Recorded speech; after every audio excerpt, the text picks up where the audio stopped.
Ready to elevate your credit understanding and score? With insider tips and a plan, you can take action to improving your score, which can save thousands in unnecessary finance charges. Let's tackle today's topic with your coach, Credit Christy. Hey friends, it's Christy, your credit coach. Thank you so much for joining me for another episode. Today, let's talk about some top reasons why people struggle with budgeting.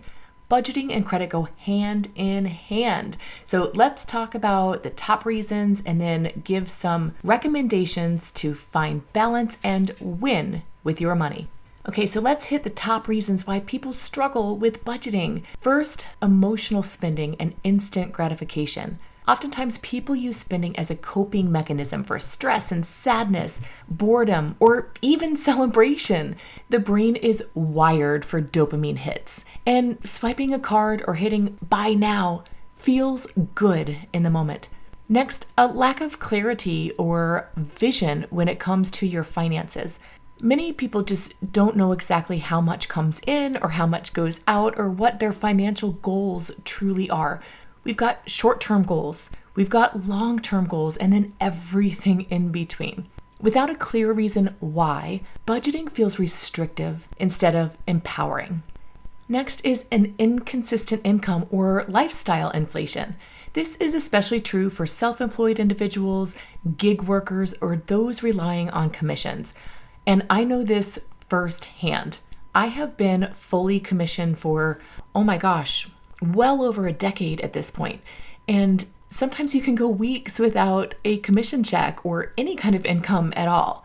What happens when your income increases? You had a big closing, you got paid on that big deal. Sometimes it can help you get caught up, but if your overall income is increasing, well, so do expenses, and often unconsciously. We love upgrading our life, right? Think back to your first job and your first car, and maybe even your first apartment. You didn't intend on staying in those things long term, nor would you ever want to. We love the next big thing. But that inconsistency in income can cause some problems, and also upscaling our lifestyle is just something that society has kind of made our thing. Next is no system or oversimplified tools. You know, a spreadsheet won't help if you don't update it. Apps don't help if you ignore notifications.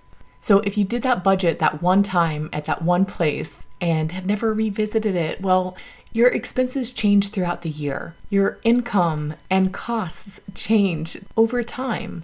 So make sure that you are updating the information and that you are exploring the tools that are available to you. And then we have credit dependency. Relying on credit cards to float lifestyle expenses, it creates a false sense of affordability.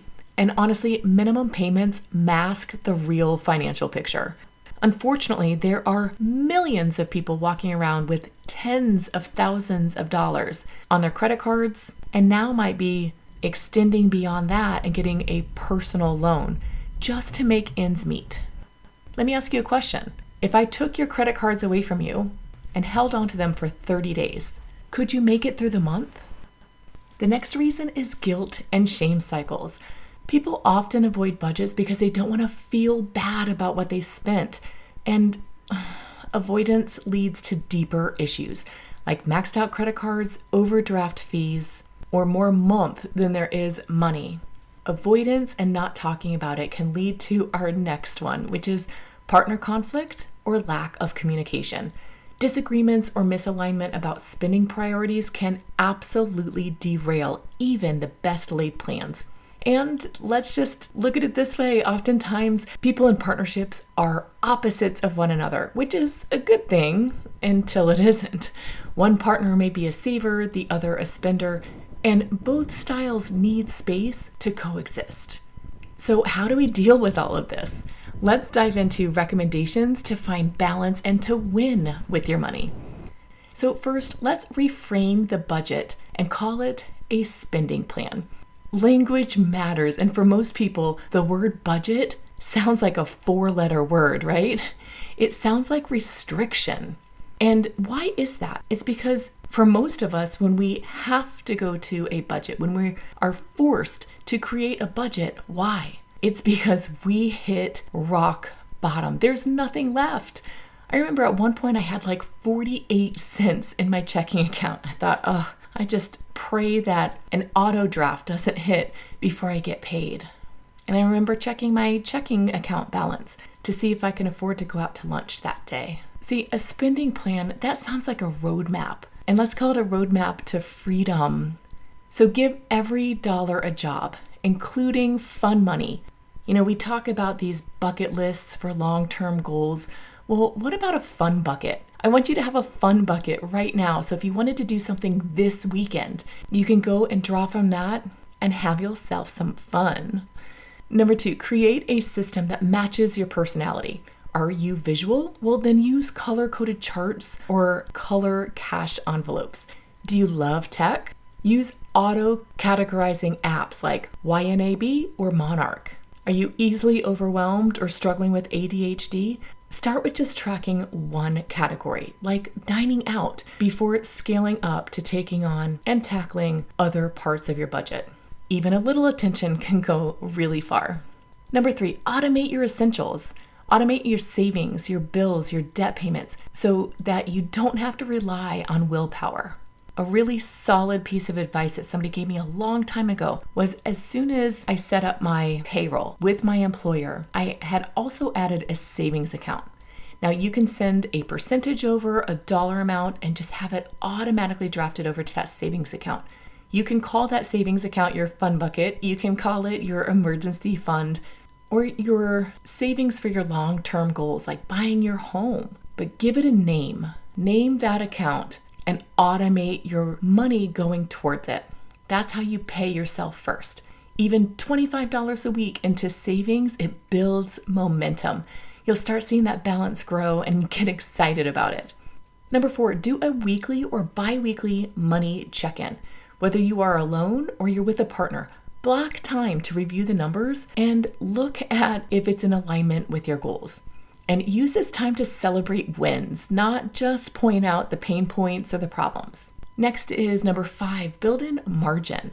Budgets that are too tight are doomed to break. So add buffers and allow for real life oops moments, because they are inevitable. Number 6, match your budget to your values, not just your bills. Spend on what matters most to you and cut ruthlessly from what doesn't. When values lead the budget, guilt has no room to grow. Number 7, use credit strategically, not emotionally. Pay off in full each month or pause your usage so you can start paying down that balance. And shift your focus from available credit to true affordability. And then finally, seek support, not perfection. Get an accountability partner, a coach, or join a financial wellness group. There's a ton of them on Facebook and some other places that you can join for free. And friends, progress is better than perfection, and small wins stack. Sometimes we just need a mindset shift. So maybe you could say to yourself, I don't budget to restrict my life. I budget to create my life. Call that budget a spending plan, and just view it from the place of it being empowering, not restricting. And don't forget to celebrate those wins. As you start paying down that debt and growing your savings, you're many steps closer to accomplishing your goals. Thank you for allowing me to be part of your journey, and thank you for joining me in this episode. Check out my book on Amazon called Finish Financially Free, where you can learn this and so much more. Well, thanks so much for listening, and until next time, my friends, stay well. Subscribe now and share with a friend to stay in the loop for new credit content and insider tips to maximize your credit knowledge. And follow Credit Christie on Instagram.